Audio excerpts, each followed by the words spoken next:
Hi అండి, welcome to my channel Shravani spicy kitchen. నేను మీ శ్రావణి. ఇవాళైతే స్పినాచ్ అలానే పాలకూరతో కిచడి ఎలా చేసుకోవాలో చూపించేస్తాను. ఇదైతే 1 pot రెసిపీ. చాలా ఈజీగా అయిపోతుంది, టేస్టీగా ఉంటుంది, అలానే హెల్త్కి అయితే చాలా మంచిది. ఇందులో పొటాషియం అనేది ఎక్కువగా ఉండడం వల్ల ఐ డిసీజెస్ రాకుండా కంట్రోల్ చేస్తుంది, అలానే బ్లడ్ ప్రెషర్ అనేది రెడ్యూస్ చేస్తుంది. అందులోనూ మినరల్స్ అన్నీ ఎక్కువగా ఉండడం వల్ల హెల్త్కి చాలా అంటే చాలా మంచి బెనిఫిట్స్ అయితే ఉన్నాయి. తప్పకుండా అయితే ట్రై చేయండి. ఈ రెసిపీ అనే కాదు, పాలకూర తినడం అనేది హెల్త్కి అయితే చాలా మంచిది. ఏ రెసిపీతో తిన్నా, కాంబినేషన్లో తిన్నా బాగుంటుంది. తప్పకుండా ట్రై చేయండి.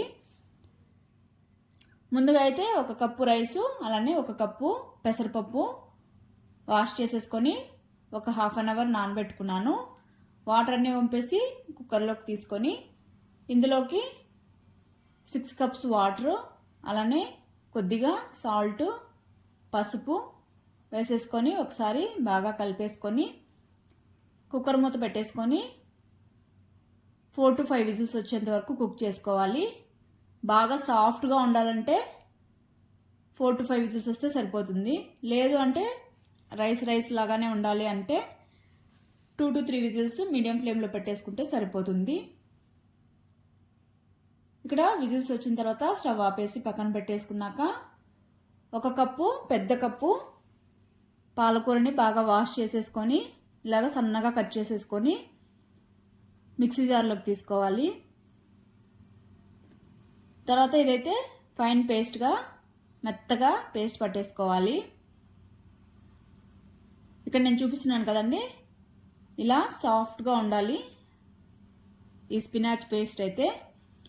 తర్వాత ఇది పక్కన పెట్టేసుకొని ఇప్పుడైతే పాన్ పెట్టేసుకోవాలి. తర్వాత ఆయిల్ వేసుకొని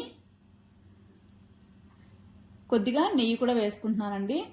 మీరు వద్దనుకుంటే అచ్చం ఆయిల్తో అయినా చేసుకోవచ్చు, లేదా అంటే కొద్దిగా బటర్ అయినా వేసుకోవచ్చు, బాగుంటుంది కమ్మగా టేస్ట్ అయితే.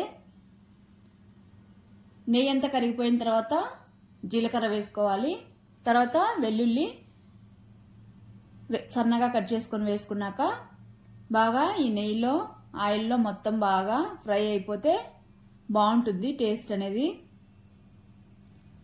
ఫ్రై అయిన తర్వాత ఎండుమిర్చి కూడా తుంచేసుకొని వేసుకుని అలానే పచ్చిమిర్చి సన్నగా కట్ చేసుకొని వేసుకోవాలి.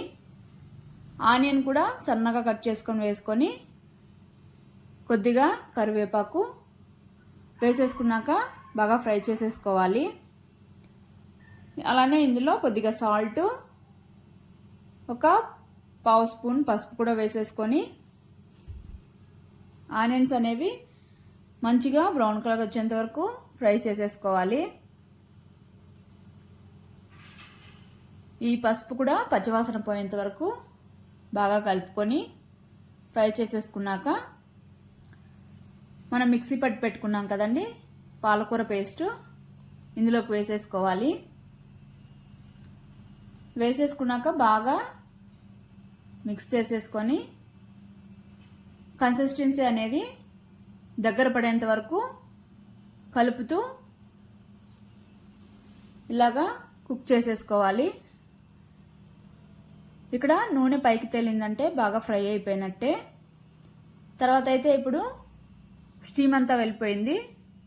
కుక్కర్ కూడా తీసేసి చూడండి, రైసు మరీ మెత్తగా కాకుండా అలానే పొడి పొడిగా కాకుండా ఒకసారి బాగా స్మాష్ చేసేసుకొని ఇందులో ట్రాన్స్ఫర్ చేసేసుకోవాలి.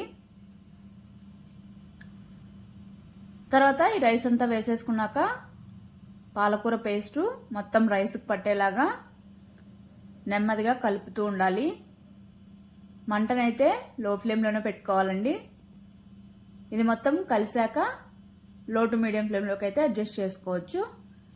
ఇలా మొత్తం రైస్ అంతా మిక్స్ చేసేసుకున్నాక ఇక్కడ గోరువెచ్చని నీళ్ళు వేసుకోవాలి.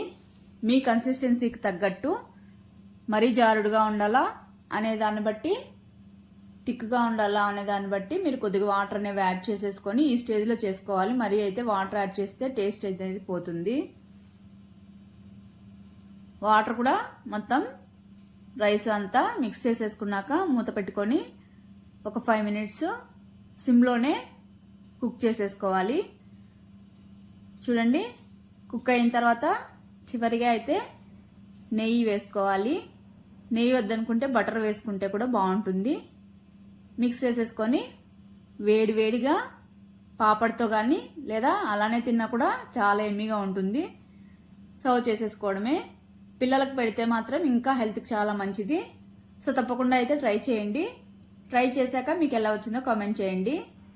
అలానే మరిన్ని హెల్తీ వీడియోస్ కోసం అయితే మన ఛానల్ అయితే సబ్స్క్రైబ్ చేసుకోండి. Okay, bye. Thank you for watching.